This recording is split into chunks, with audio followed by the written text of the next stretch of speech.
Welcome to Monkey Talk, brought to you by the Bald Monkey Wrestling Podcast.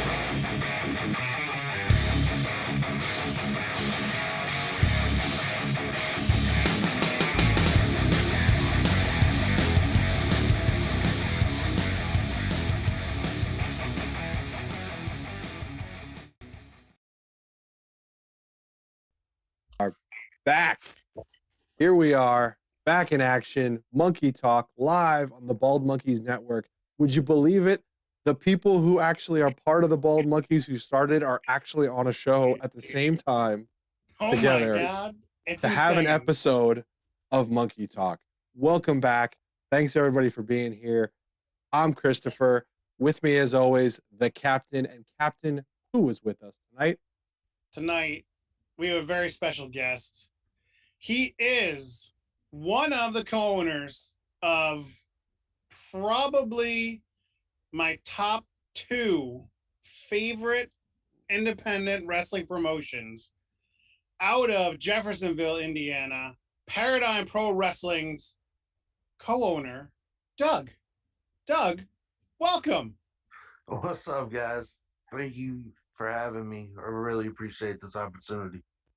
We're glad to have you on. We, just so everybody knows a little bit of background, we've done some stuff with Paradigm previously, helping out and sponsoring and pushing some of the events and everything. And we were lucky enough to meet Doug down at SCI, down in Chattanooga. He was down there, got a chance to talk, hang out for a little bit, and trying to do a little bit more. We love helping everybody out. Since we love Paradigm, it was like a match made in heaven. So we hope that we help you. And I know I'm looking forward to it. Christopher's looking forward to it.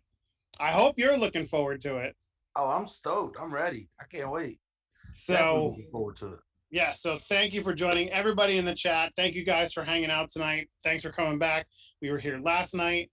Christopher, I'm gonna throw it over to you, whichever way you are from me. I'm to your left. Okay. Sounds You know good. which that one that is? You put your hands up like this, and it's the No. L. Wait. Yeah, Is there it is. That one? Got it. Okay, got it. Nailed it. Nailed it. So, if I remember this right, we always start our interviews at the beginning. And the beginning for most of us, unless you think of some other way of creation, is when you were younger. So, what was young Doug like? Little baby Doug growing up, what was that like? Oh, man. Baby Doug was just put into sports, played all kinds of sports. That's all I did. Basketball, football, bowling. That's what I did.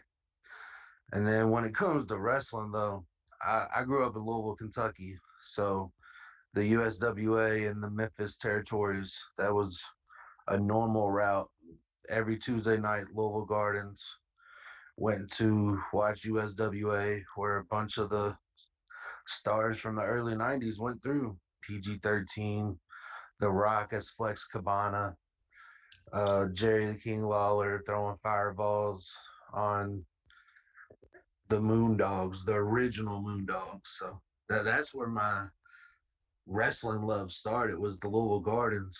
And then in 1999, a guy named Ian Rotten came out, started a good old IWA Mid-South in the old Kmart building off Dixie Highway here in Louisville, and that was a whole new ball game. And I've been going to IWA Mid-South since I was 9-10 years old.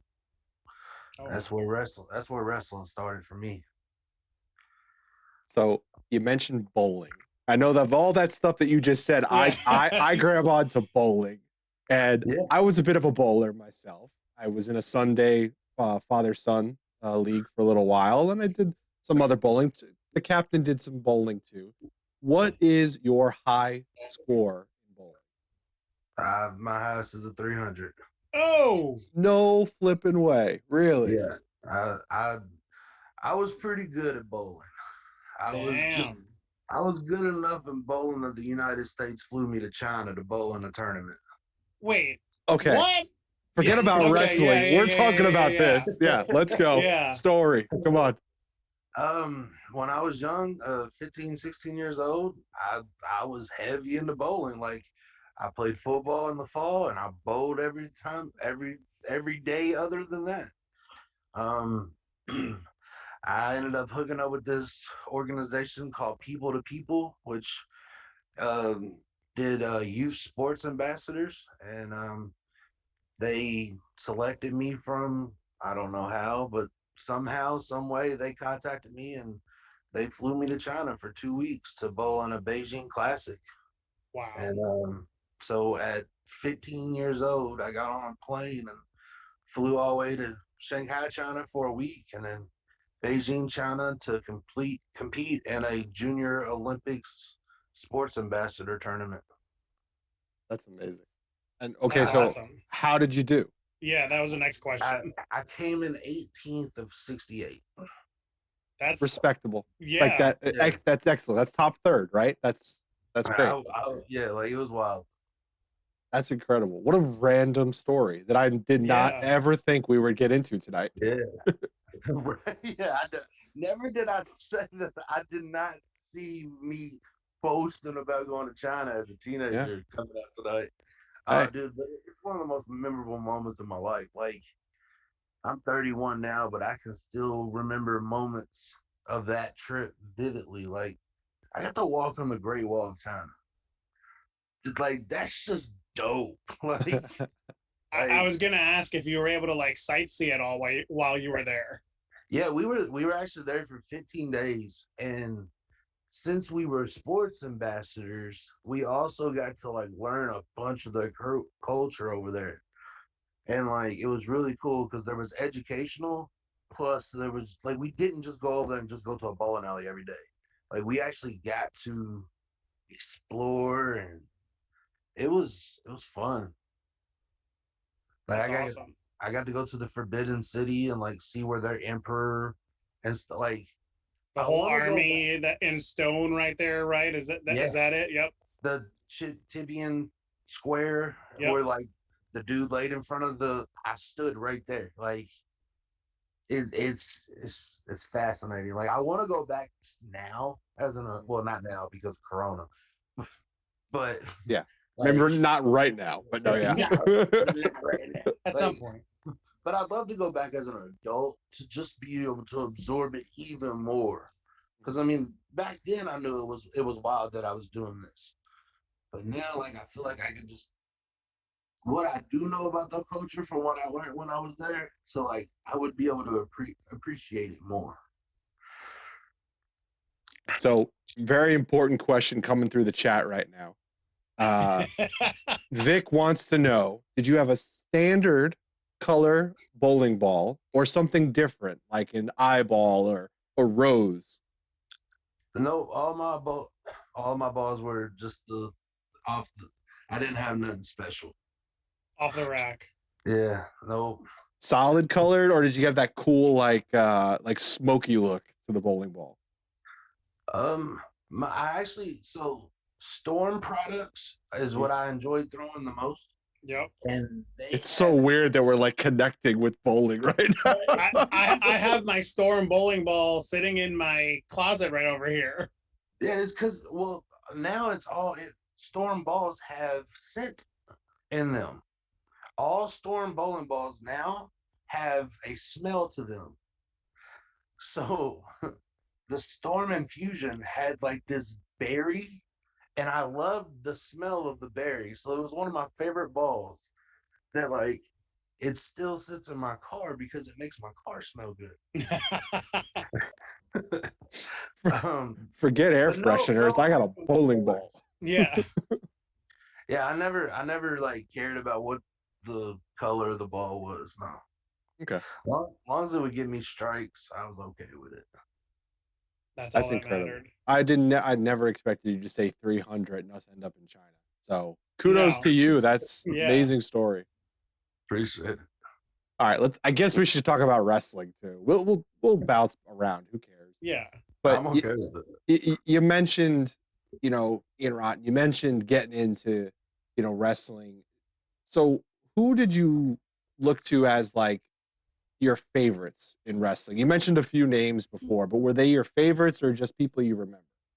My favorites were definitely PG-13. That was Okay. my favorite tag team. I remember back then, all of Ian's shows were fans bring the weapons, and my grandpa worked at a junkyard, Oh man. and we would go and like I'd get hubcaps for Wolfie and Jamie, and bring them to Ian's show, and just hope they would like take them and use them, and then that they were definitely my childhood favorites. PG-13 by far my favorite tag team favorites. Did anyone ever bring the kitchen sink? Man, have you ever watched the old ass? They brought everything.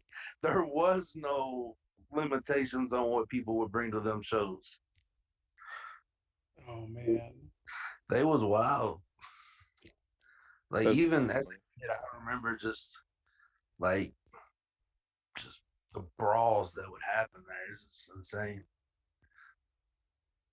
so you mentioned you brought hubcaps and you hoped they would use them. You didn't refer to saying that they did use them. Did you ever get one of your weapons used?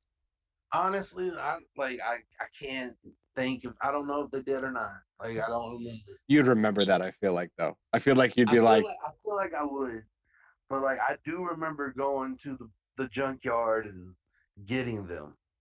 I don't remember if they ever grabbed one for me, to be honest. what's the weapon of choice? So is hubcap the weapon of choice for you? Like if you the one weapon you want to see them use in that No, ring? that's just what PG-13 did. They wore the hubcaps as the gangster chain. So Mhm. I mean, my weapon of choice now would be gusset plates. I Oof. love gusset plates. Just the visual, like I took a gusset plate to the arm, and like just the blood running down my arm was so like it's the visual effects of it is great. Yeah, wonderful. Chris, we got to get you back in the ring and take a gusset plate. No, Why not? I would let Alex suplex me. You're gonna give me a gusset plate. Yeah, why not? Hey man, you can do it. I did it. Yeah, Thank you, see? Devin Moore. You'll be But okay. I leave it to the professionals. I will do this, and they will do that. That's how it works. You'll be fine. You'll be fine. So I guess the next question is, how did, and I know I said, You did. I haven't said that in a while and I just picked up on it. You're about to get it in the chat. I know. Yeah, come on. So how did you go from being a fan to getting into, being an owner in a promotion? And was Paradigm the first one that you had worked with in that capacity? so so the way I broke in was I would help. My mom had a truck and a trailer, so we helped move IWA's ring for a long time. That's kind of how I started learning more, listening to Ian and Johnny and Manawa and people, Isaiah and Court. Like I got to know them, and then one night we were at IWA, and these dudes stole our regular seats that we sit at every week. Like, come on, guy, what are you doing? Yeah. So, anyways, there's a guy named Brian who used to run the Back Row Hecklers podcast, and he's like, "Well, come over here and sit with us." And we were like, "That cool," and that just forged a really good bond. And then we started going on the podcast, and then we evolved into a commentary and production team. So we started doing production for other promotions in the area. So Pro Wrestling Freedom, that used to be ran by Kerry Awful and Jimmy Fletcher, Juicy Jimmy in the area, we started doing their commentary and production. Did that for like 2 years. And then we started doing it for several promotions. Okay. And then we did it for a promotion. I won't name the name, but they went defunct after 2 shows. Oh, Yeah. but we did all their production and stuff. Well, the guy that owned that company asked me and Brian if we would book for him, and he was gonna pay. We were like, holy shit, like never did I ever think I would own a wrestling company or even have the ability to do something in this capacity. I mean, Yeah. of course, it's all our dream as a kid, right? Mm-hmm. Um, so we were like, sure, yeah, we would love, like, yes. So we start, and then we realize that he is not what he claims to be. Oh. Yeah. So it all just got thrown on our lap. And then Prodigy was born. And Prodigy Pro Wrestling was the first 7 installments of me and Brian and Cam and Duncan. We did Prodigy for a couple months, and then us and Brian decided to part ways, and then that's when we became Paradigm, and we've been rocking for 4 years since then. So it just kind of fell in our laps. Like me and Duncan, me and James Duncan, he does all of our music, all of our graphics, all of that stuff. He's also one of the owners. We used to work together, and we would always say, one day we're gonna run a wrestling show at work. Like, and this is like 2014. Like, we're just saying it. Like, how cool would it be if we ran one? Yeah. And then now we are. And then me and Ken, we've been friends for 25 plus years. I've known that kid since I was 6. That's my boy. It's just wild that we're here. And then we just been learning as we go. And 4 years happens next Friday. That's crazy. Yes. It's wild how like it's poetic. I don't know, man. Like it's just You got to always be ready. It's the wrestling business. You know, it's be ready for anything. Stay ready. You never know when the moment's going to come, whatever that is, whatever that moment means. Whatever Yeah. whatever you're doing. Whatever you're doing in Yeah. wrestling, that's just how wrestling works. Like if Yeah. you're ready for it, you can have huge opportunities just thrown in your lap and never know what's coming. oh man, like it was a wild transition those first few months. Like going from being a commentator where I was like, I don't want to go in the locker room. I'm not a talent. To being the guy leading the meeting of the locker room talent. Mhm. It was a whole different ball game because, like, yeah, I'm friends with a couple of these guys and I talk to them, but like, are they going to respect me? Like, why are they going to listen to me? And luckily, I had some really good mentors that told me to stay on path and Kerry Awful. That's my wrestling dad. I call him Dad. If it wasn't for Kerry, there ain't no way I'd be here. Or a guy, other people, Jimmy, and like, thank God I had good vets behind me to help me stay humble, eyes open, and like, cause it could have went way worse than what it is. Yeah. Now, in the first couple of months of getting started, like what was the biggest challenge you guys had to face, just starting out? Um, well, where do you want me to start? 'Cause I got a couple. Which challenge? Man, I don't, like the hardest challenge was creating an identity. Like, who was we? There's already a bunch of wrestling around our area. So, like, what makes us stand out other than other people? Mhm. And, like, I don't know if y'all are aware of the arena in Jeffersonville, but about 48,000 promotions run out of there a month. Jeez. I wish I was exaggerating, but I mean, I don't feel like that. But, so our first thing was, let's look different. Don't know if we can fully be different, but let's at least look different. So we changed the ring ropes and changed the mat, and me and Duncan went out and bought a whole ass like Tron for an entrance because no one else used the Tron because there was already a built-in entrance there. So Hmm. everybody just walked out the same curtain.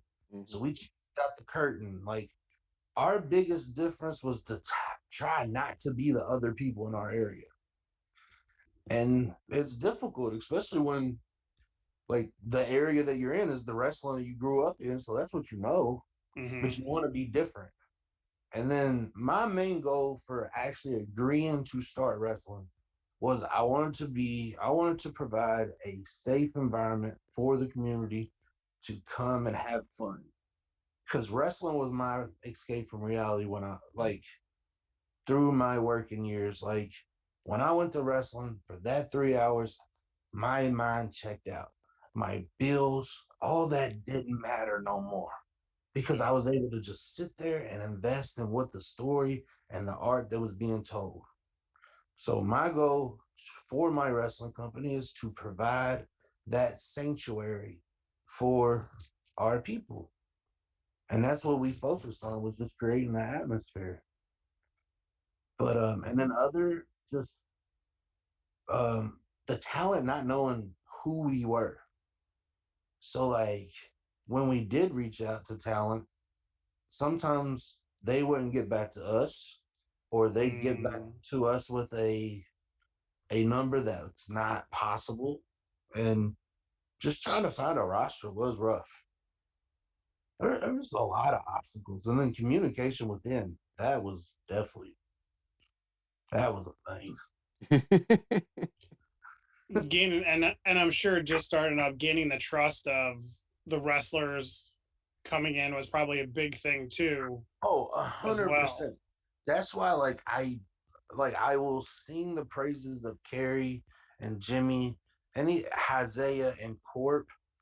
I know a lot of people don't like Corp, but he helped because they told people they trusted me. And if they didn't have my back, it would have been even harder than what it is.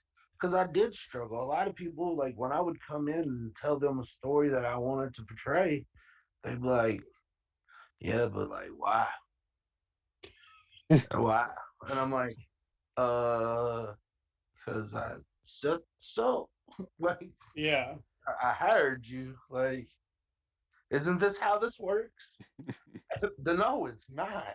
It's not how it works No. at all. Like, no. Like, it was like, I'm Booker, you worker, you do a no, that's not what you do. Like, and I learned that very fast. Elite, you have to be acceptable. It's their art, it's their Mhm. craft. Like you have to listen to them just as much as they have to listen to you. There's a give and take there, and I didn't know all of that early. Still to the day I don't know all of that. Like it's a good one. Like you just that was definitely one of the hard things was demanding the respect, but also earning the respect of my guys. Yeah. And it didn't always work out. And then other times it did work out. But you live and learn and you evolve. Definitely. Now, was there a? Sorry, Chris, did I interrupt you? Thought you could. I'm good. No. Was there a first quote unquote signee for the Paradigm roster? Like, who was the first one to really buy in and go full force? With you guys and with Paradigm. Our day ones, two of them are still with us, and it'd be Myron and Freddie. Freddie, when we started, Freddie was 1 month 1 month out of graduating training school. Wow. And we picked up Freddie and a guy named Zach, ZDP. You've seen him on some of our shows. He was in our show in the Scramble and early on in Paradigm. But they started doing camera crew for us when we did commentary for shows to start getting them to know people. But Freddie was definitely one of our first signees. And then Myron's been with us since the start. This is our 4th anniversary show. 3 of the 4 main events, Myron Reed's been a part of, which is kind of wild. That didn't like dawn on me until me and Myron were talking about it the other day. I was like, holy cow. 3 of the 4 you was in. And the only one you wasn't was when AJ won the belt. Mhm.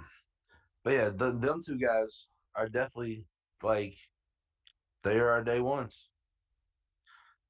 It's awesome to have that like history with guys that stick with you and Mm-hmm. like I, they sign on early and then they stay with you because they trust you and obviously they you talked about it like you have to listen a little bit to them with their art, you give them input, and that working relationship turns into really good wrestling, really good shows, really good matches, really good stories, you know. Yep. I say their feud is one of our like top 5 feuds that we've ever had. Like, and then Myron, like, clearly Myron Reed has outgrown us, Mm. but he still mobs with us, and I will always have the utmost respect for Myron for that. Like I know we're 10 minutes from his house, but he's the middleweight champion on MLW. Like, Mm-hmm. so all the love and respect to both them dudes.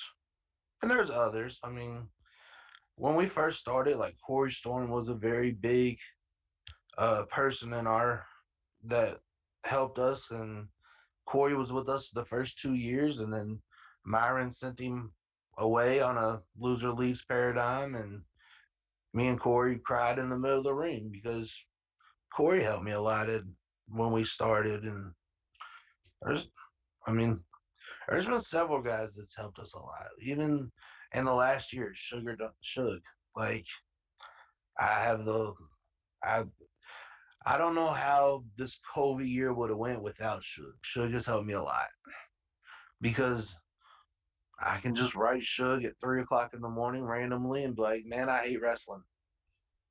Like, fuck this. Sorry. Forget Oh, this stuff. It's not worth it. Like, why am I doing this? Ah.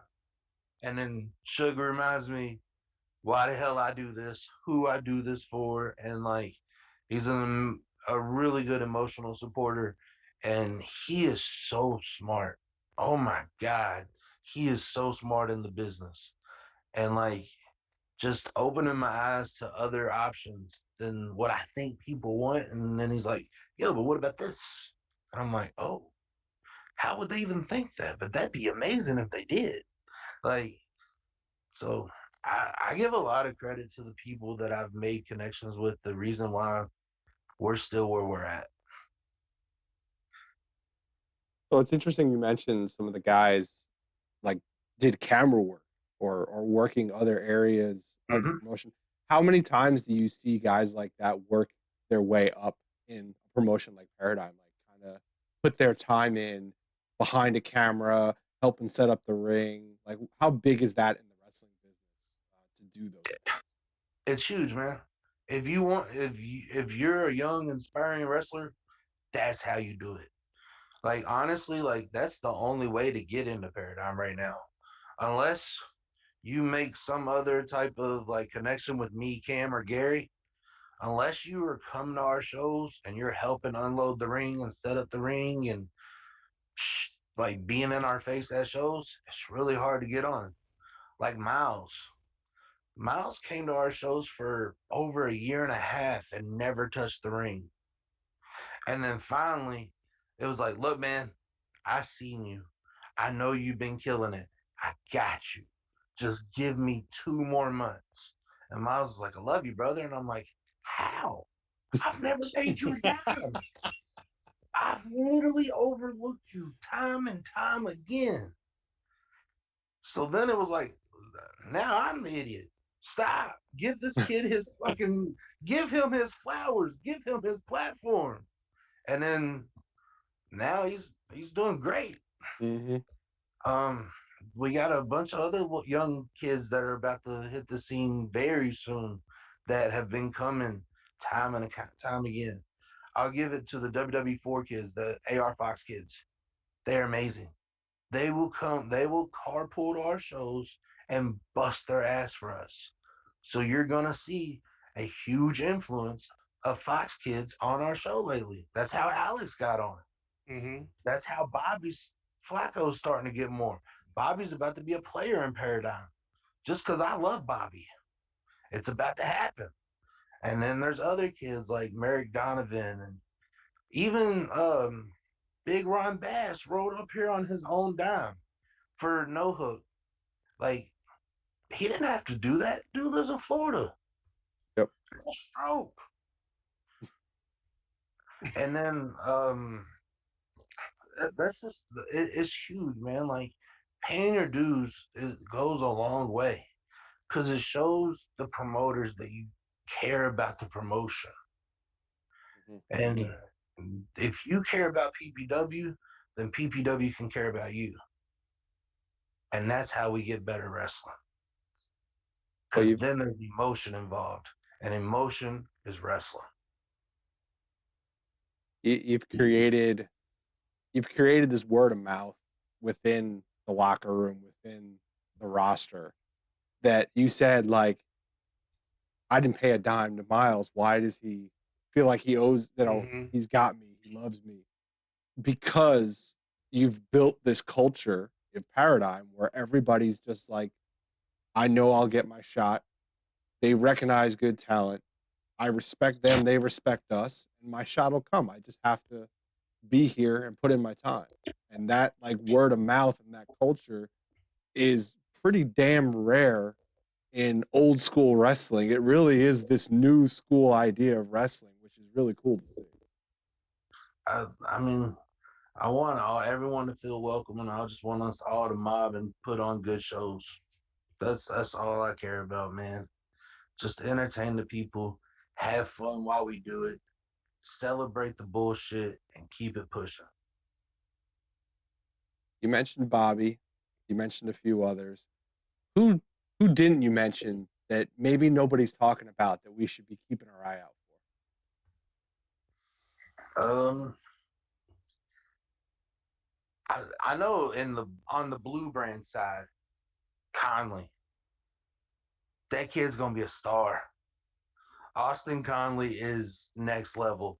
Like, please put eyes on Austin Conley on the Blue Brand. Like, amazing. And then Jordan, the middleweight champion on the Blue Brand. Like, they are great talent, great people. They come in, they're always smiling.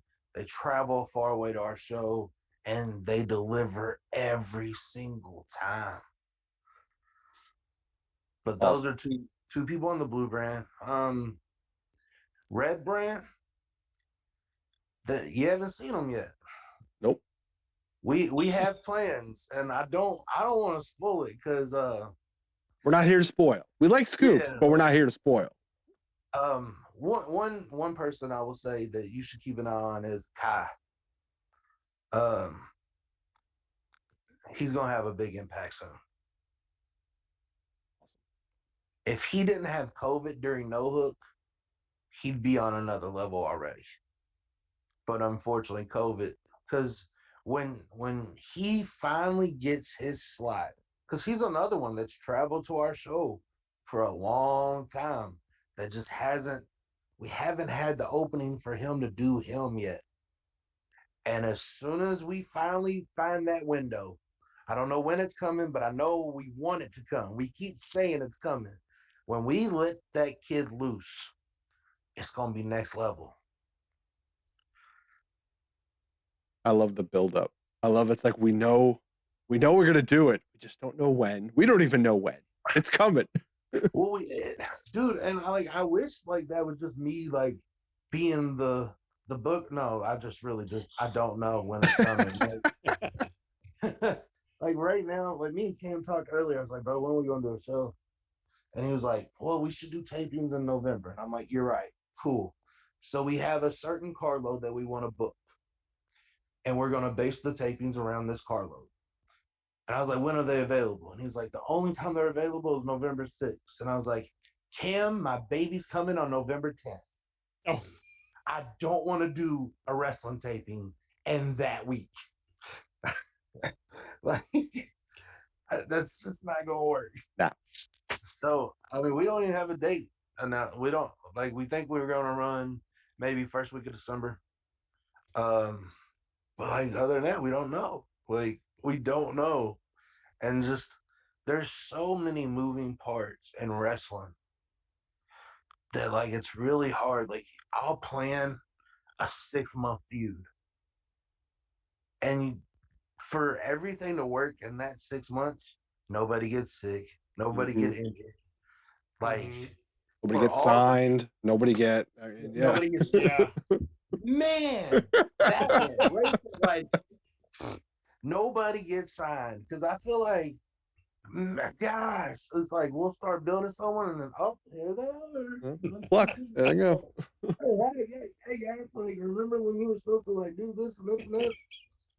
Oh, you're booked those days. Oh, damn it! Congratulations, though. Yeah. Thanks. Super happy for you. Yeah, Bittersweet. yeah. Like the old saying is going back to the drawing board, right? Well, yeah, we have 7 of those.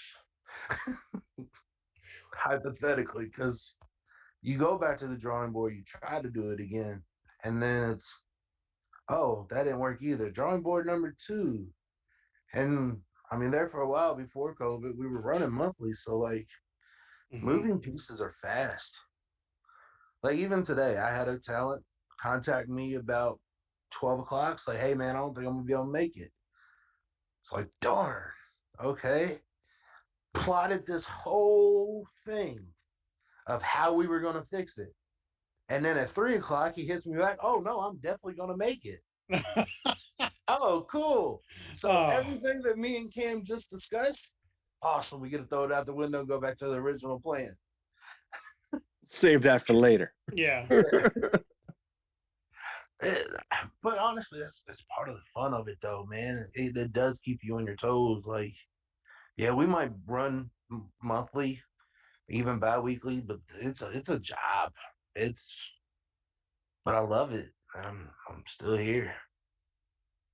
I got told that I wouldn't be here, but I am. Little humbling moment for me, though. Those moments keep you honest. Yeah. For sure. You got to, man. Is that the locksmith in the chat? Yes, it is. It is. Doug was a big voice for me to getting into Paradigm. Much love and really appreciate it. Bro, I love that guy. I love that guy. Brandon, dude, he is so good. Like, he is so underrated.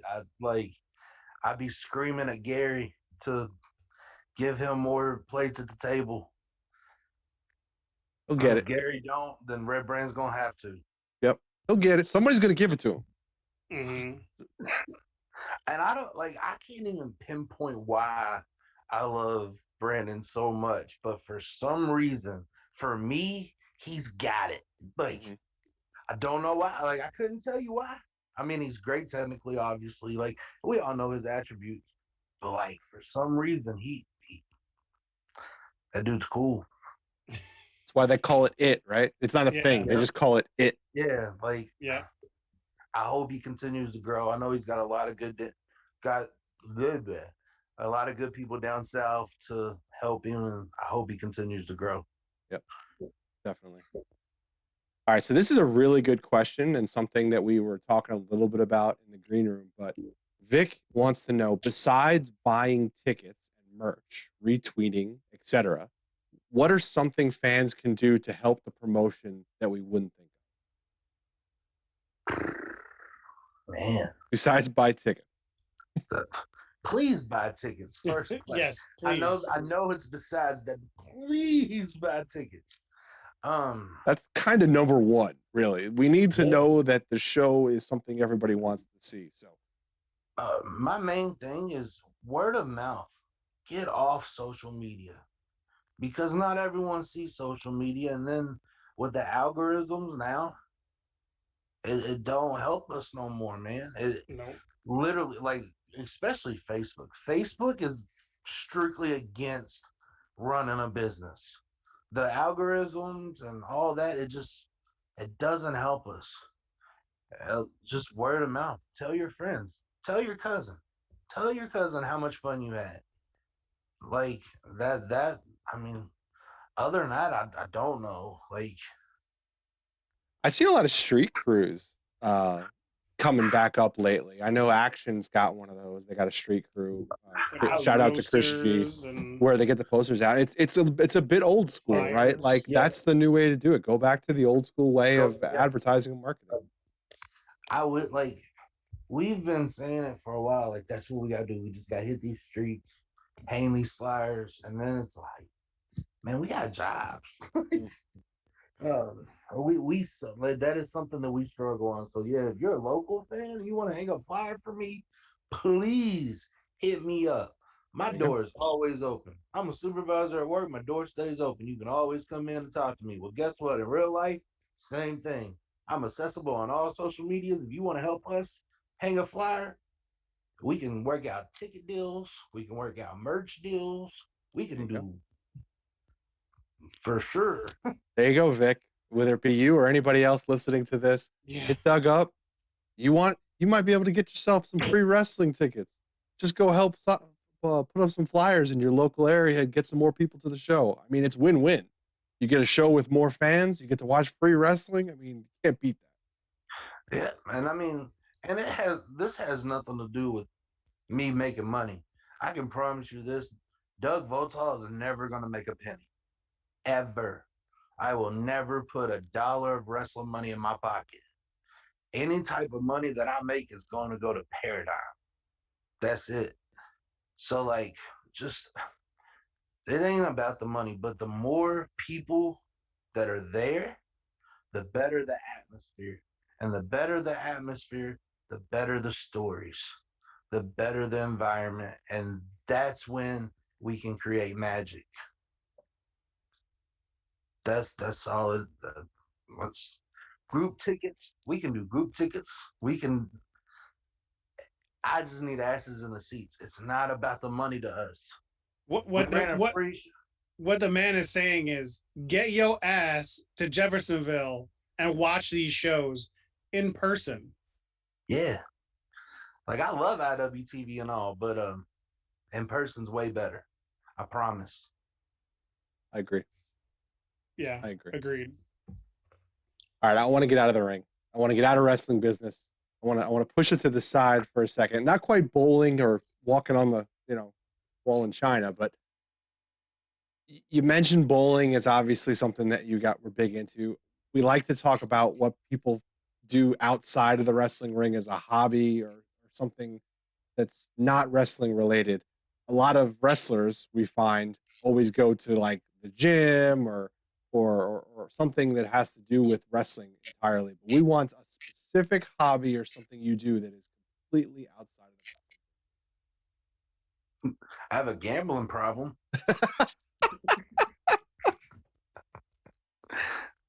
It's a controlled problem. well,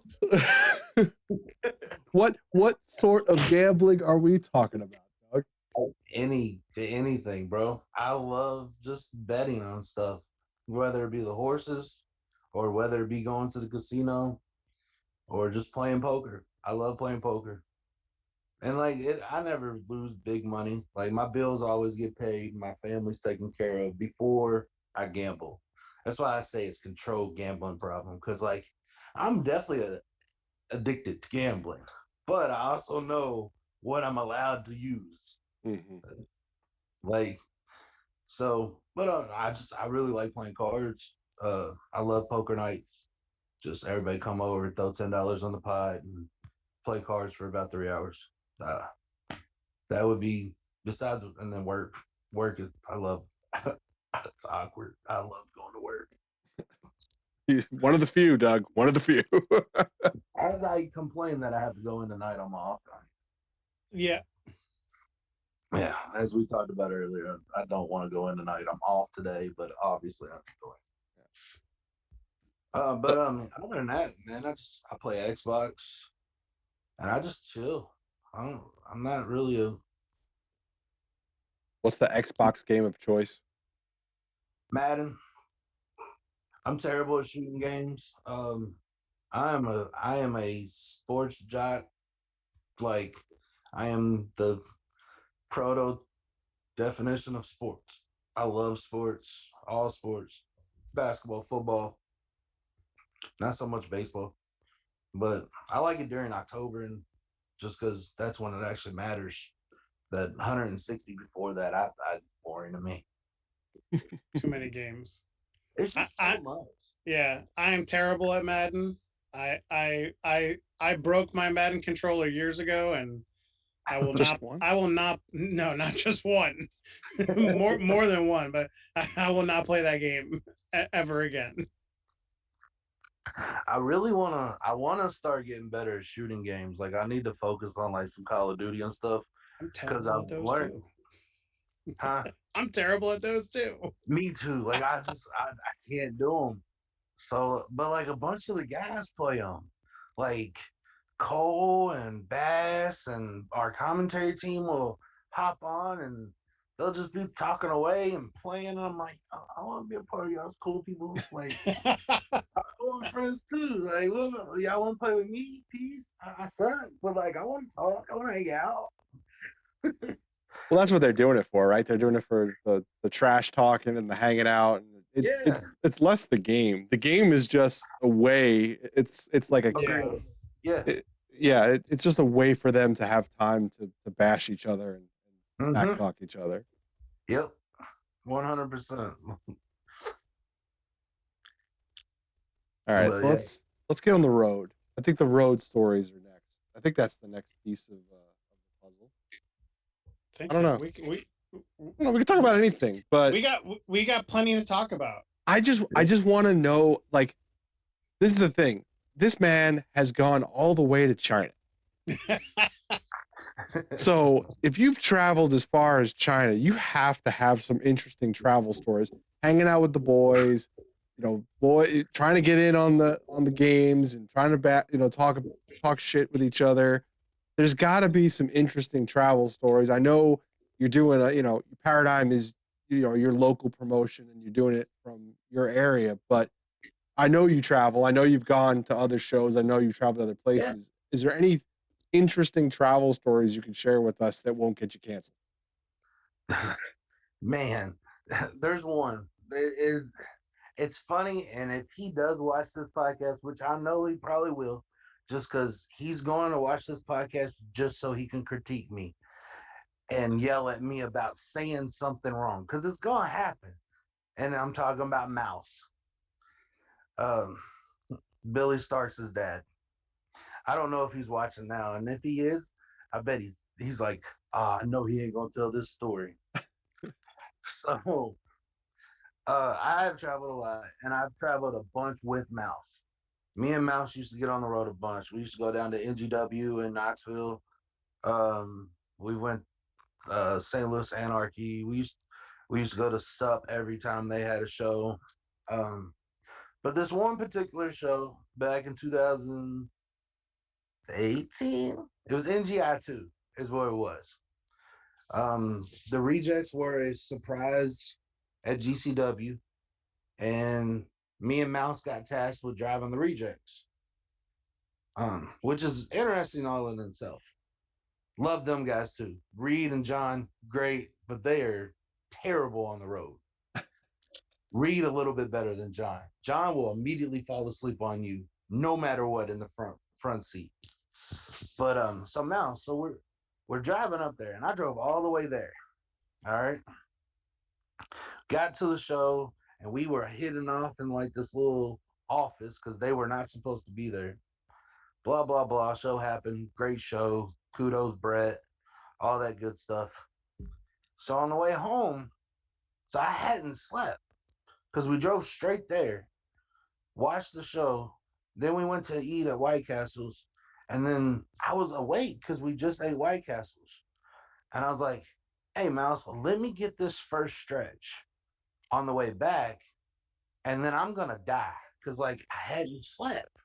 Like I thought this is the best way for me to just this be a short ride for me. Well, so we drive like 4 hours and then pull it over. I was like, all right, Mouse, I'm done. Like I'm done. He's like, all right, cool. So I get in the passenger seat and I'm like, cool. So I start dozing off and all of a sudden you hear womp, womp, womp, womp. And I'm like, you good, Mouse? Oh no. He's like, yeah, I'm good. I'm good. I was like, no, like, Mouse, are you sure? Like, he's like, yeah, man, he had a little movie playing on his little DVD player. And he's like, I'm fine. I was just looking at my phone. All right, cool. I doze off. Womp, womp, womp, womp.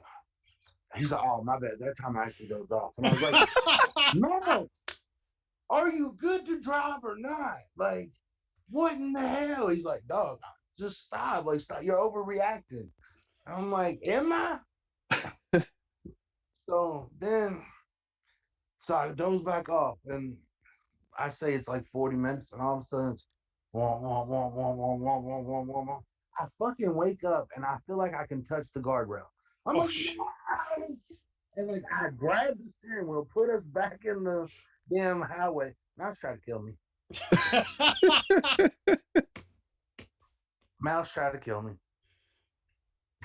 It was awful. That's why the road donuts became a thing, because now he eats donuts so he stays awake. Back then there was no road donuts. He didn't get donuts. Secret origin Origins. stories of the Yes. road Yeah. donuts. Yeah, he tried Oh. to kill me.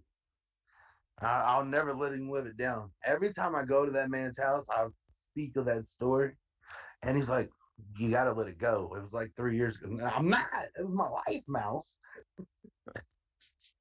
We just thought they were a tasty treat for the road. No, They're a Yeah. life-saving treat. much more than that. Life-saving. Mouse is great, dude. Love Mouse. But yeah, that's my funnest really story. Other than that, just road trip. Road trips are one of my funnest things about wrestling. Like, I know the road home from podcasts do it, like, but I always want to just put a recorder in the car when I'm on road trips, just because you talk about so much stuff and you don't even realize you do it on the road. Like just driving, like going to Chattanooga, that's 6 hours from me. You just talk about the randomest stuff. It's good material, I Yeah. think. I said that so many years ago of if there was a recorder in the car, how much golden shit would this have would that recorder have taken in of Oh man. conversations, like funny stories, oddball like songs that you just come up with off the top of your head as you're driving down the road. Or even like carpool karaoke. Like I know a lot of people won't admit that they just be singing to Britney Spears while they're driving down I-65, but I've seen it. Like the manliest man does it. Hey, you do what you have to do to stay awake. I mean, Exactly. you get a little punch drunk sometimes on hour 5. It's true. That's awesome. Now, speaking about music and carpool karaoke, now what's a song or a band or an artist that we wouldn't particularly think would be on your playlist? I love this question. My favorite carpool karaoke is Journey. Okay. Now, do you have a guilty pleasure? R&B and boy bands. Okay. Like I love R&B, like slow songs and shit. Like if you pulled up my Pandora, it's like Nelly and shit like that. And Just and boy bands. See, And that's boy the part. bands. That's the part that you're kind of trailing off on a little bit. And boy bands. That's where we need the answer. If Backstreet Boys comes on, I'm fucking singing it. I don't care. Judge me if you want. No, I'm not. Yeah. We've been known to sing a tune or two. So yeah. Yeah, Right. this is a judgment-free zone when it comes to boy bands. Hell yeah. And like my girlfriend loves NSYNC and Backstreet Boys, so like I think we went to Gatlinburg a couple months ago, and that's all we did. We sung loudly, like obnoxiously, driving. See, and that's So my thing. Like, I know we talk to a lot of wrestlers, and we always ask them, like, what they listen to in the car when they're driving somewhere, and most of the time, and Chris, correct me if I'm wrong, but a lot of them always say that they're listening to podcasts, oh, I and love podcasts. and I'm Yeah. like, I just can't do it while I'm driving. If I was a passenger, yeah, no problem. I'll zone out, listen to it, I'm good. But if I'm driving, man, I cannot concentrate and listen to a podcast. I Really? gotta have I gotta have some sort of music like pumping me through as I go. No, man, podcasts and sunflower seeds are my cheat code to long drives. Like, Did we just become best friends? I think you guys did. I remember we just went to Florida, and like the whole way back, all we did was talk is Jericho and the different. We listened to like 5 of them. That's 5 hours, Mhm. and then just get my bag of sunflower seeds and just with a bottle, and I go. Podcasts are the way to go, and sunflower seeds are perfect. I'm Everybody thinks I weird. got a spittoon bottle for chew. No, it's for my sunflower seeds. Same, same. I literally bought a bottle of water and didn't even drink it just because I needed the bottle to Oh, yeah. spit my seeds in. Yeah. Oh yeah. Doug, what's your favorite flavor of sunflower seeds? Original, man. Yeah. Regular. Like, You don't need to get Best friend. crazy with that. Best friend. yeah, like I've tried the other ones, and I'm just like, this isn't what I like. Just, I just need just give salt. me Just give me the just give me salt. salt. Give me Mhm. the That's it. salt. That's what I need. All I need. Like, That's awesome. so do you eat the seeds or do you just suck on them? Do I know I chew them. I split them. Yeah. I do it like I'm chewing like a big thing of tobacco. I take a handful and I Yep. throw the whole handful in my mouth, and I'm able to move one at a time over to the other side of my That's mouth exactly what I and do. split it. Doug, we're best Yes. friends. Uh, Yes. Yes. So I Love got it. this big thing of chew here, and I'm just Yep. moving one at a time, and then Yep. And then you just crack it open, slide the seed out, spit it, and then chew that's it on the right. it. It all happens right here. Yes. Yes. Yes. Hell yeah, that's it, man. But so podcasts, and this is why podcasts make sense. Podcasts are long, and they have a not consistent amount of time where you have maybe a commercial come up or something. If you're Right. listening to a song, you know that song is over in about 3 minutes. So 100%. you feel like, oh, there's a lot of time going by. I'm driving the car. I'm listening to the song. I'm jamming out. Only 3 minutes have passed since that song has begun Yep. and ended. It's like driving down 95 and getting the south of the border signs. You feel like Right. you're going a very far distance, but no, you've only traveled like 3 miles. 100%. You finish a whole podcast, you just conquered 80 miles. That's There you go. 80 miles. There you go. Huge. I'm Yep. weird. I'm weird. What can I say? I'm weird. Sounds like we're going. Let's do favorites. So what about what's your favorite podcast right now, Doug? Talk is Jericho. I love Talk is Jericho. Like, I love how, I mean, that's just the one that's my go-to. I really liked AIW's podcast.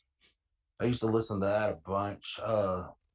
I really like to hear John Thorne's ideas on stuff and see where his head is. I mean, AIW's been around forever. So it's cool that he gets on there and actually shares his like ups and downs in the wrestling, because it's like I can kind of like I ain't on John Thorne's level, but I can relate to it. So I enjoy listening to that one. So Bucky's, Wawa, Sheets, QT. where does your allegiances lie when it comes to pit stops in the road? Well, Bucky's is number one now. Like I just recently learned what a Bucky's is, and that's another level. But if you're going to do the Wawa versus Sheets, I travel more in the South, so Wawa's always won for me because I've only been to a Sheets like twice.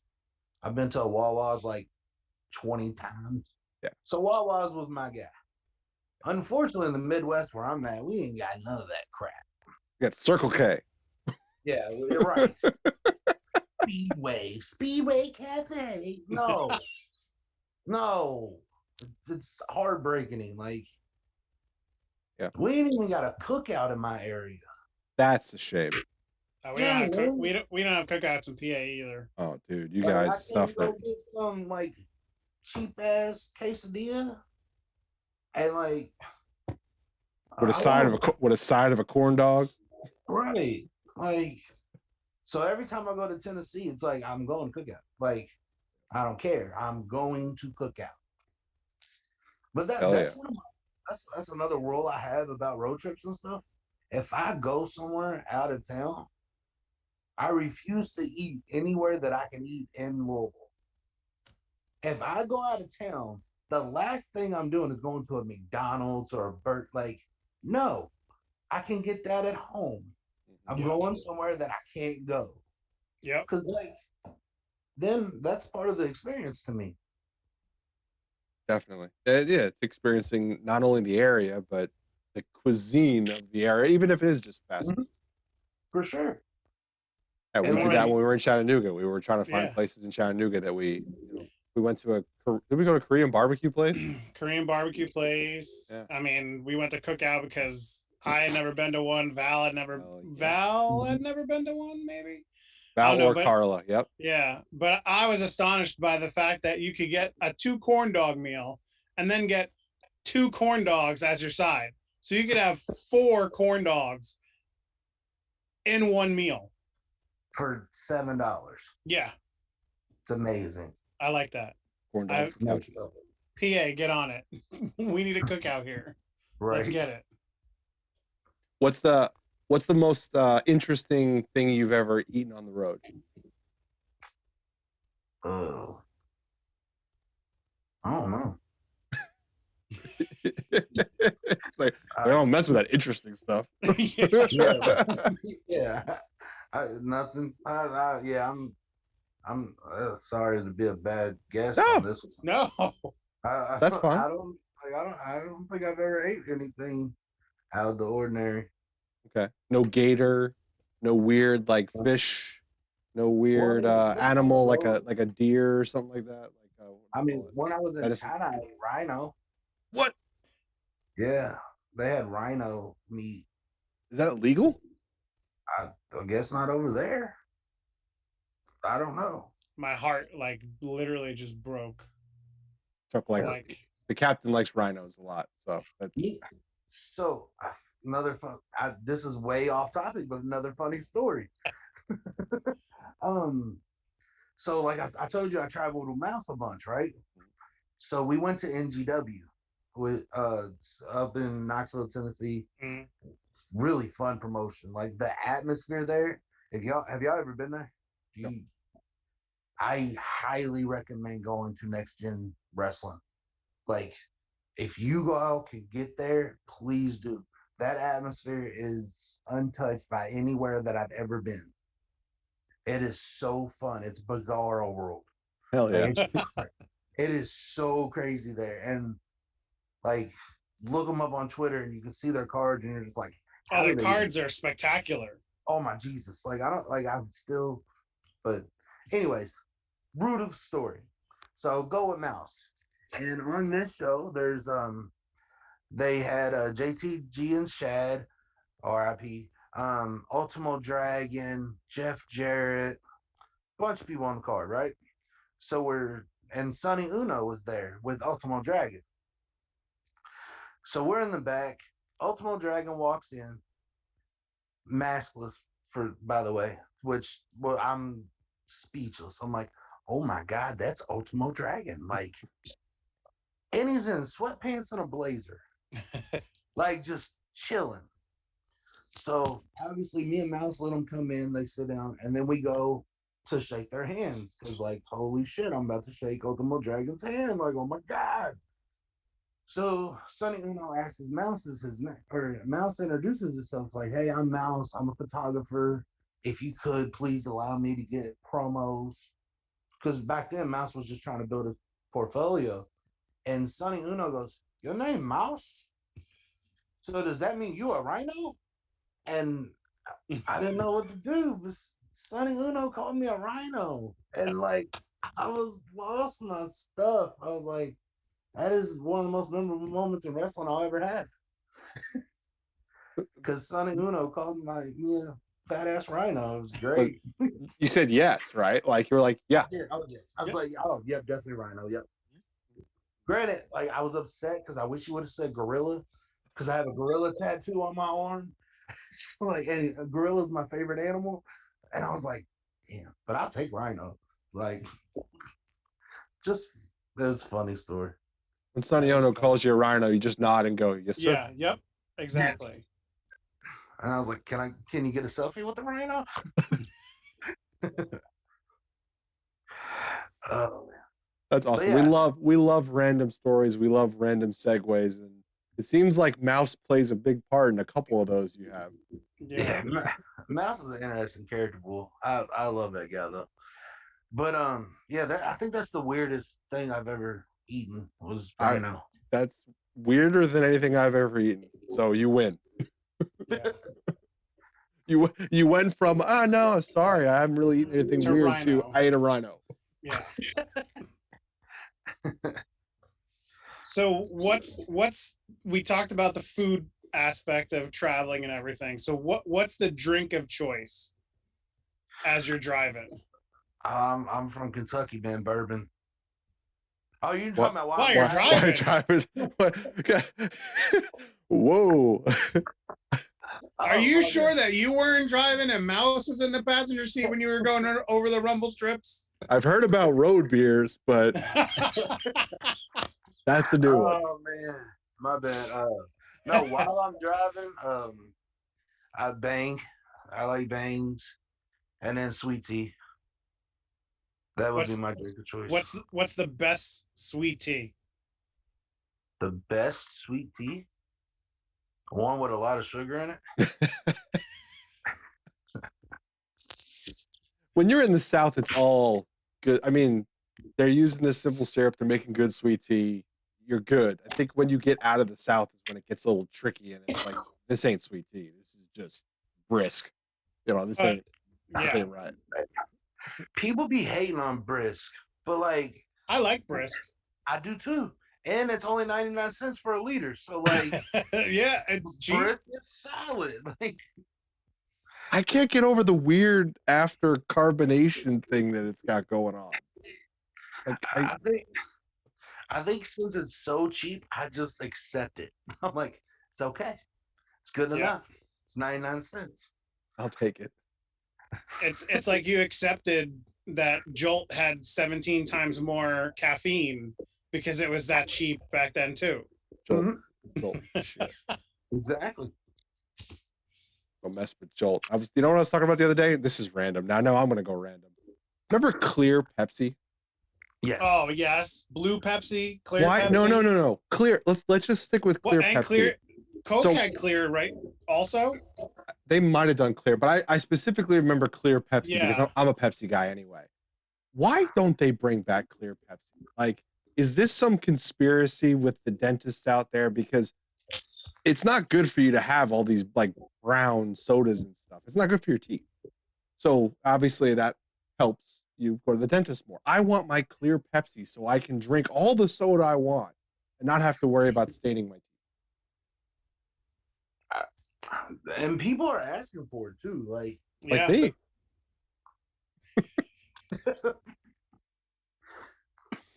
Random. I know. Random. So we should do that on a Paradigm show. Like, just put in a commercial, bring Pepsi Clear back, sponsored by Bald Monkeys. I'd be okay with that. We're on it. Like, Yeah. Book it. So now, go ahead, Doug. Go ahead. I'm just laughing. That'd be awful. I was gonna say, since we're talking about like commercials and stuff, and I don't know, but I've seen numerous posts out there wondering who does the voiceovers for all the Paradigm promos. Oh, the ones that go out on Twitter? Yep. I can't get you his exact name right now because Gary gets him, but he actually used to work for Monster Jam and was an announcer on Monster Jam. Oh, man. His voice is like and everyone is always like on him for being perfect in the Paradigm promos. He is great. I think his name's Sean. I can get that name for you and I'll send it to you afterwards. I don't know the exact name. Gary does the voiceover contact. Nice. We'll have to tweet that out later. Yes, definitely. Definitely. Let's get back to Paradigm. We didn't cover Paradigm enough, I think, as far as when you started touching on the blue, yes, and the red. So talk a little bit about where did that originate from, that idea? Where is that taking us? What should we look forward to when it comes to the brand split? What are the rules too? So the main reason for the split, the number one reason, is our roster size was too big for our shows. So we just kind of had to like split it, obviously. And then the UWFI stuff, we didn't know that it was gonna take off the way it did.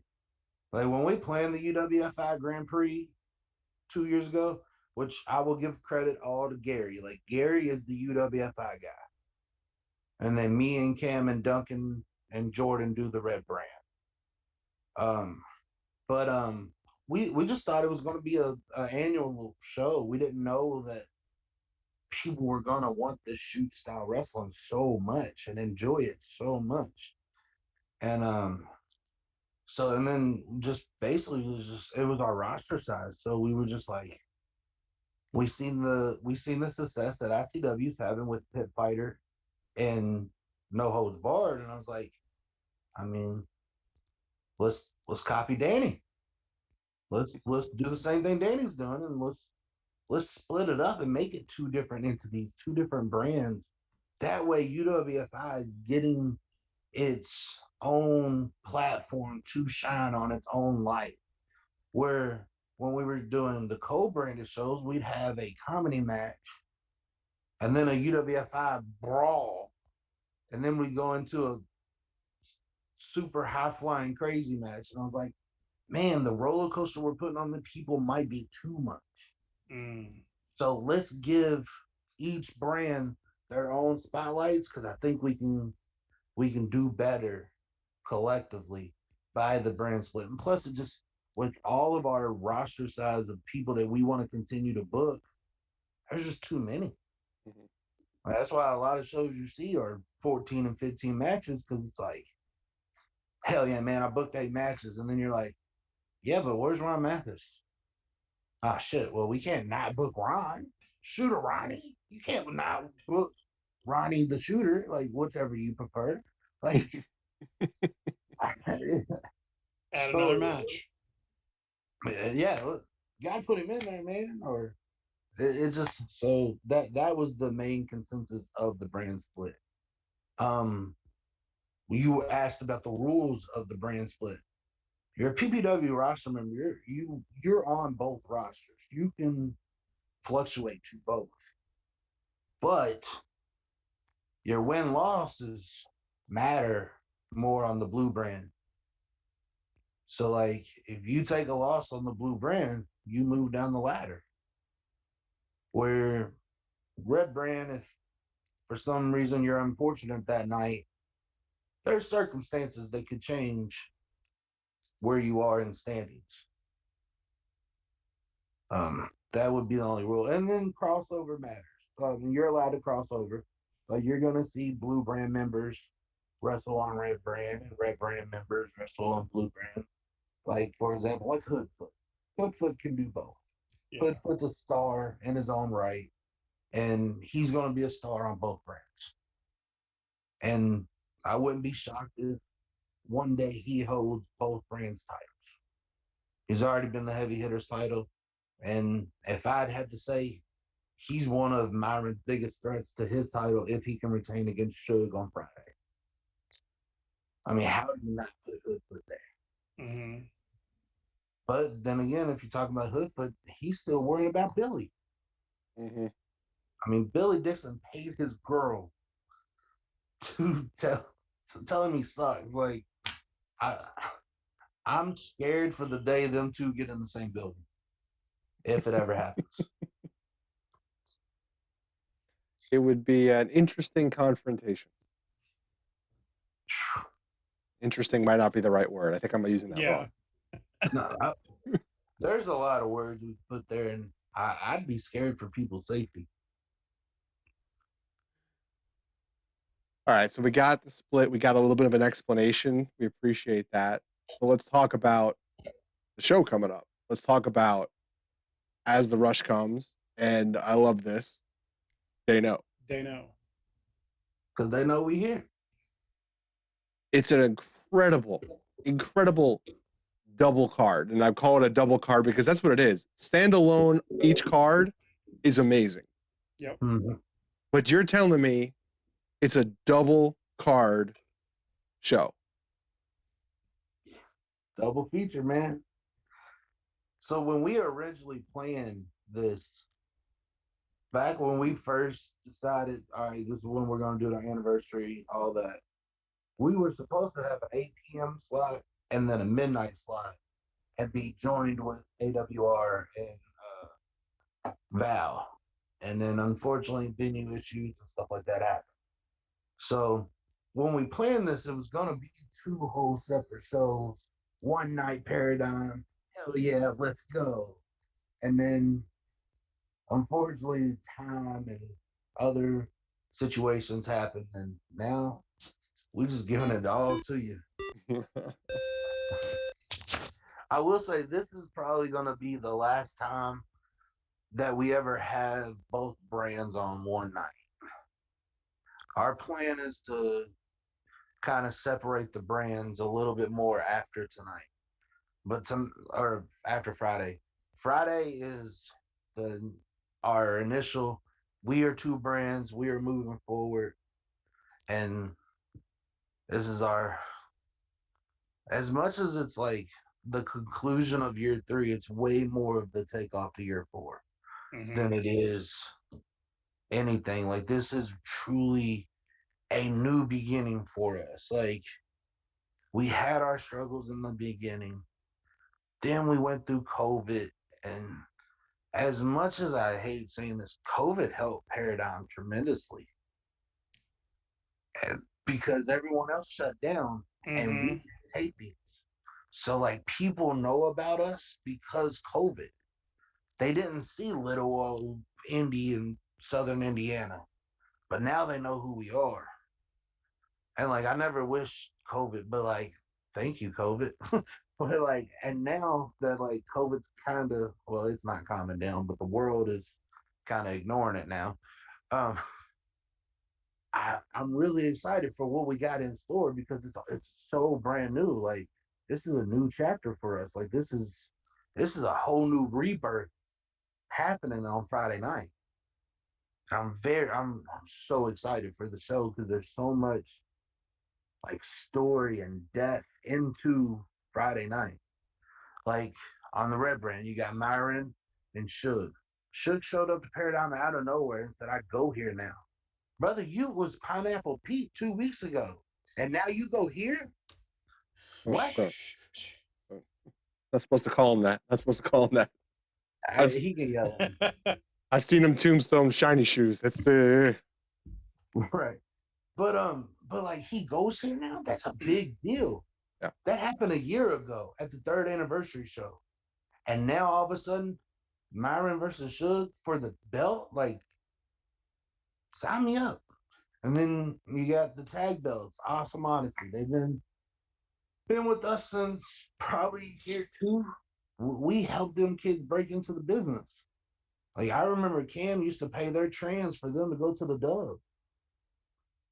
That wasn't even our show, and we paid their trans. That's how much we believed in them kids. And now they're dissing us. So I pray that someone else in that like Lost Boys Lost or Boys. MVP, whichever one of y'all do it, you get a bonus if you win. Ooh, Oh, there you go. heard it. So how you gonna diss us? Y'all were what? So like, I mean, you got Freddy versus Dad. That match means so much to me because as we talked earlier, Freddy's our first ever signee versus the guy that let me be in the business. Mm-hmm. That matters to me personally on another level. Yep. And then the Hoss battle. Who can't wait to see that? Tankman versus Shane Taylor. That's a headliner any other card. Yeah. That's a main Easy. event. It's gonna go on like 1. So it's gonna open the show maybe. I haven't wrote the match card out yet. Okay. But like it's not gonna be 1, guys. I promise.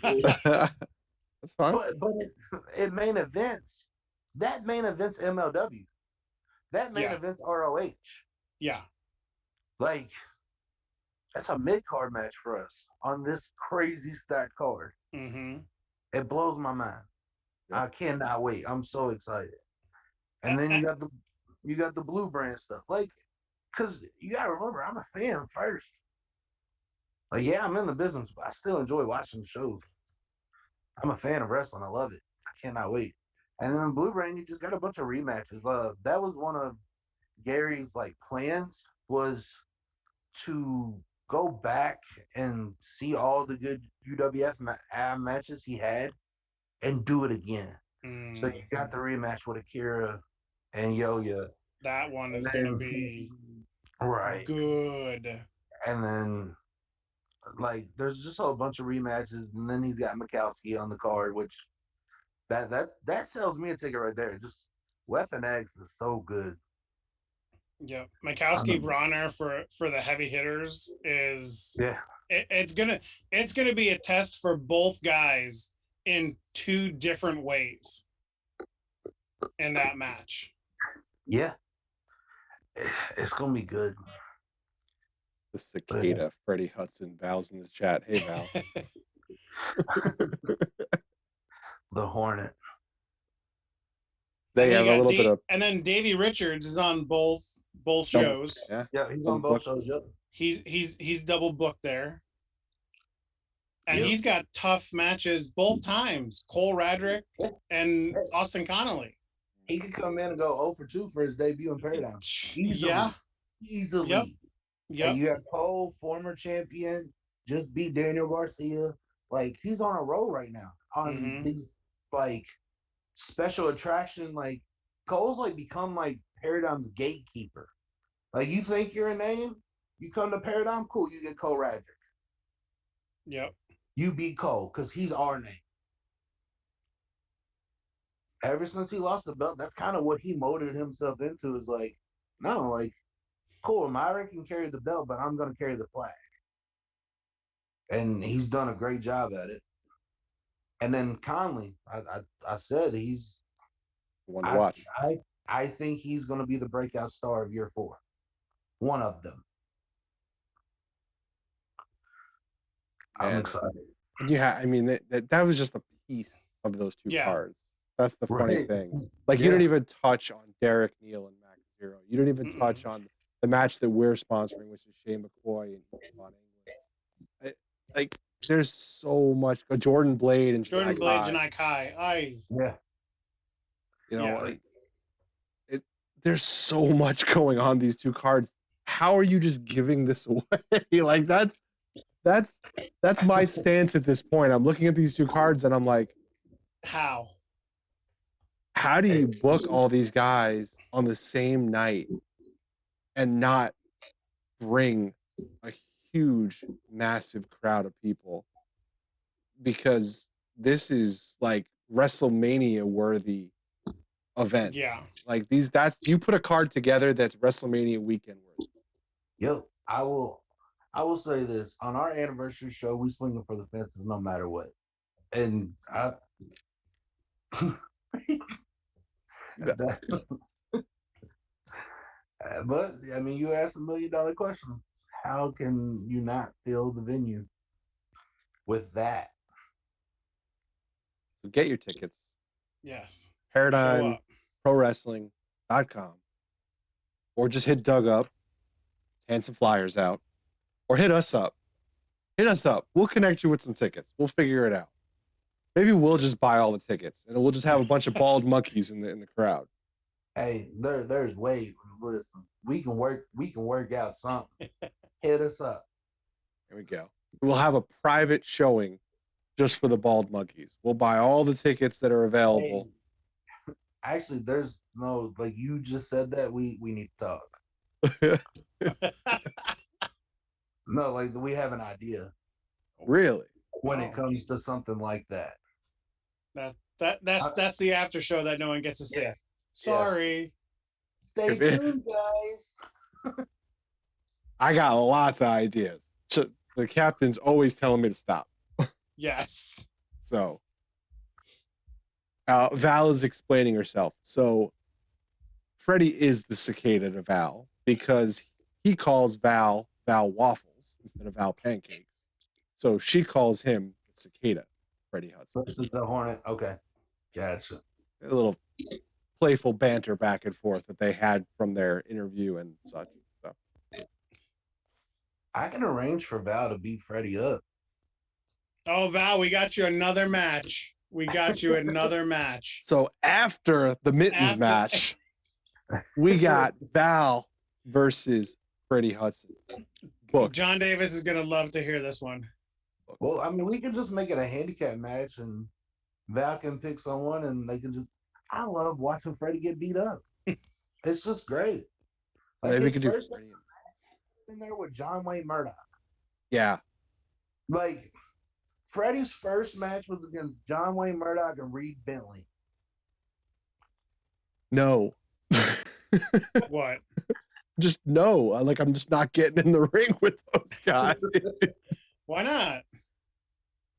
Because there's just certain people in wrestling that you just go, those guys are pretty badass, and I belong out here, and they belong in there.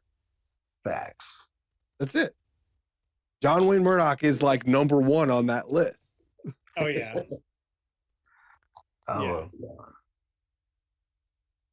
All right, so I think we're winding down.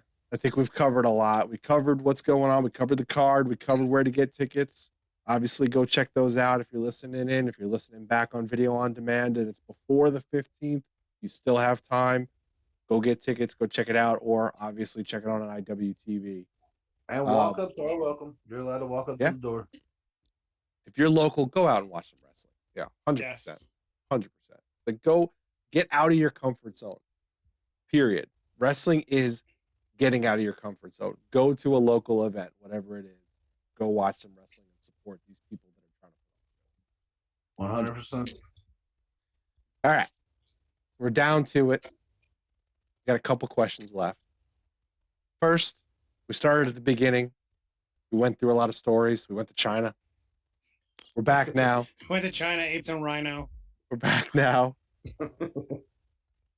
So you learn all these things. You go through this life. You have an opportunity to go back and talk to a 10-year-old Doug. What are you going to tell 10-year-old Doug? Man. Focus in school more. Smart. Dude, I don't know, man. Like, it's so crazy to even think about 10-year-old Doug. Because 10-year-old Doug is sitting in the front row of the Louisville Gardens watching Jerry Lawler and stuff. And just to even fathom to be a part of this amazing business that I am a part of. I ain't nobody in this business, but I am a part of it. And just, it's insane. Like, I couldn't explain to him what I feel because I don't even know. It's such a special moment, and I've created so many bonds inside this business. I couldn't tell him nothing. because I wouldn't want to change a thing that I've done. Like, I wouldn't tell him nothing. Oh, yeah. Just say enjoy the ride. Yeah, like, buckle up, kid. Buckle the fuck up. Like, and that's what I tell people about Paradigm, man. I'm not, like, I say it on Twitter all the time. Like, hop on this bandwagon. I promise, we are here for you. Like, I hate Twitter. I hate it, but I listen to it. I see what y'all are asking, and I promise the guy that me, Cam, Gary, Duncan, Jordan, Chad, Mouse, anyone that's ever been involved in any form or fashion with Paradigm, we try to give people what they want. I mean, we've booked, I think it was 46 wrestlers of the top 500 of the black wrestling list. Well, guess what? I promise you this year that list is going to be higher. And then there's people that I booked that aren't on that list that I'm going to put on that list. We try to book females. I got a 4-way scramble for the females. We're giving people their plates. We're doing what people are asking. Jump up on our bandwagon and help us. Like, Hell yeah. I want to make wrestling better. Help us do that. And if you think I'm doing something stupid, tell me. Because if I'm doing something stupid and I don't know, then I can't fix it. Mm-hmm. I'm open. Hit me up. My DMs are open. If you're a wrestler, though, show up. That's how you get booked. Don't hit my DMs. Stay out of my DM. I'm kidding. Please write me. Send me your resumes, your clips. I love seeing them. Just don't get upset if I don't respond because there's a lot. I'll stop sending you those DMs. I apologize. He's already got your book. Not for this show on the 15th, the next show. You're good, Chris. You're good. Not booked. You're good. Do we want to do a lightning round, Chuckles? I can do it. Yeah. Are we ready, Doug? I'm nervous. You nervous?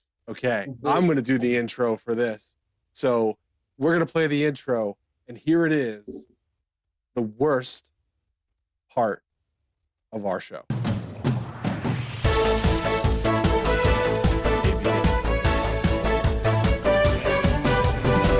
questions. Answer them as quickly as you can. Don't think too hard. And the captain will ask them as soon as I tell them we're back, which is now. That sounds good. Okay, Doug, 10 questions, like Chris said, as fast as we can. First thing that comes to your mind. Are you ready, sir? I'm nervous. Let's do it. Okay, here we go. Number 1, favorite board game. Monopoly. Go-to breakfast food. Smoked sausage.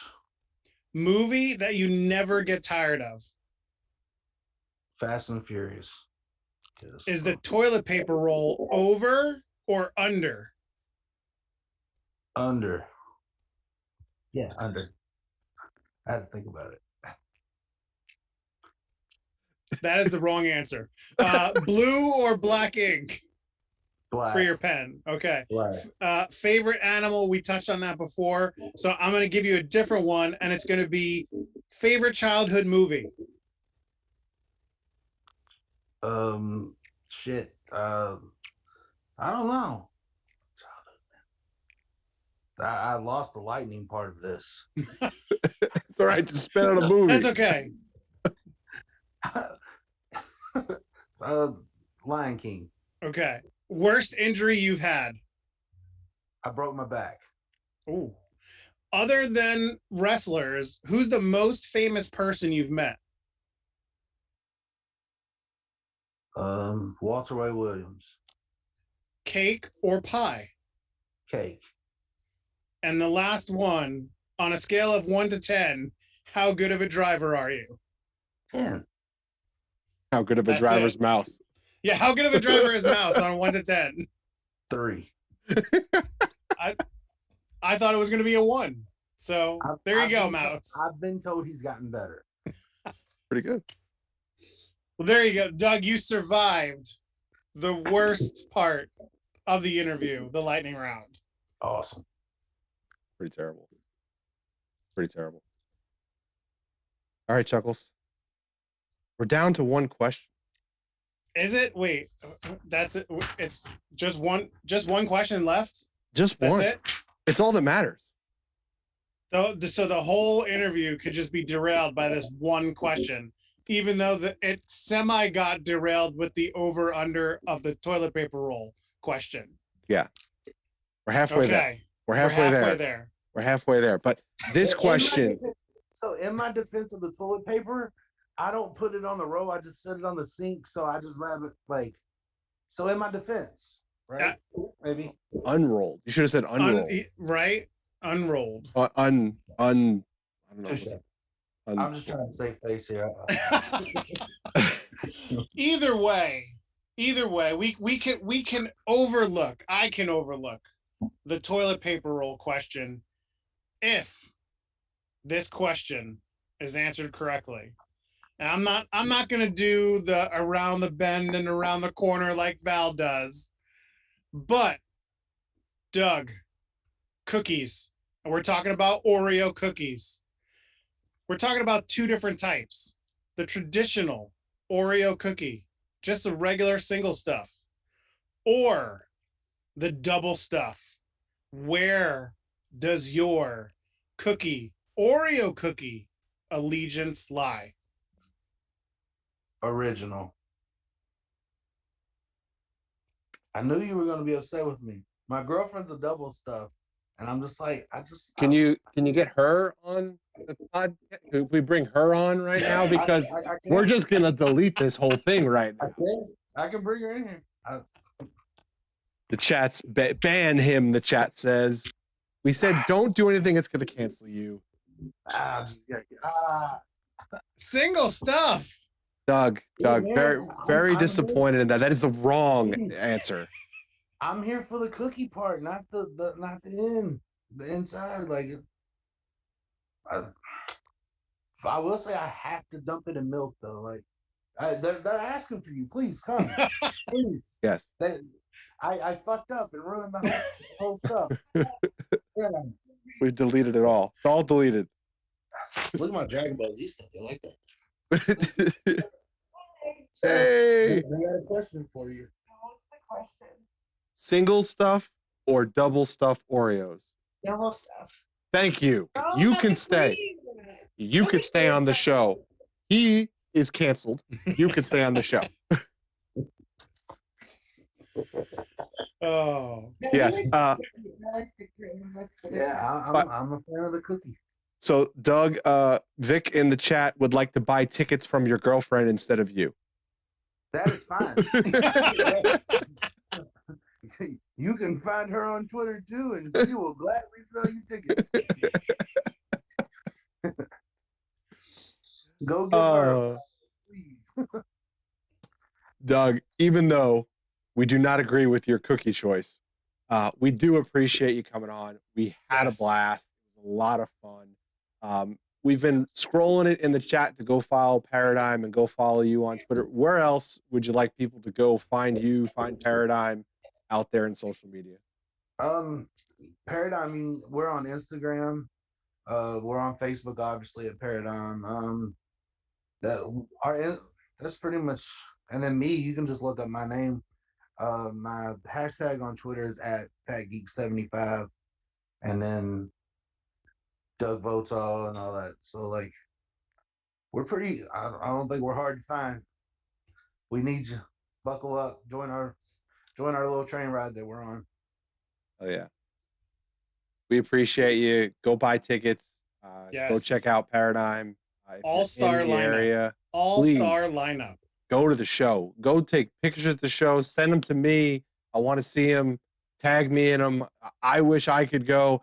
I will be at Action, unfortunately, but I will get to a Paradigm show before. Well, we'll see. Very soon. Right. Me and Matt's gonna have to have a talk. You guys are booking on the same day. You're killing me. Yeah. We already got beef. Like we gonna hash that out anyways. But he can't be booking on the same. Like we gotta communicate here, Matt. Matt the Mouth. Listen, like first of all, we gotta settle our dispute. That's gonna happen. Paradigm versus Action. But we'll discuss that too when we discuss. Let's stop using the same dates. Smart. Yes. Doug, really appreciate it. Had a lot of fun. Hang tight. We're going to head to the green room. Everybody in the chat, hang tight. We'll probably send you over to, let's see, who's online. Of course, Poyo's online. We're going to go say hi to Poyo. Go watch some wrestling over on her channel. Go check out Paradigm. Go follow the Bald Monkeys, me and Captain Chuckles. Go follow Val Pancakes. Go buy a t-shirt. We got this guy, Alex Kane, who you might have seen on Paradigm, out now. We got BMD out just for a few more days this weekend, and we got hoodies. We secretly released a whole bunch of hoodies. We did? There's like an Ashton Star one too, and no one's even knows about it. I put it on the site and didn't tell anybody. So go check it out. So go check out the hoodies. And thanks for hanging out. Thanks for hanging out, Doug. Hopefully we'll talk again soon. Thanks for having me. Everyone hang tight. I'm hitting that raid button if I can spell this right. Go watch wrestling. Go watch wrestling. Please.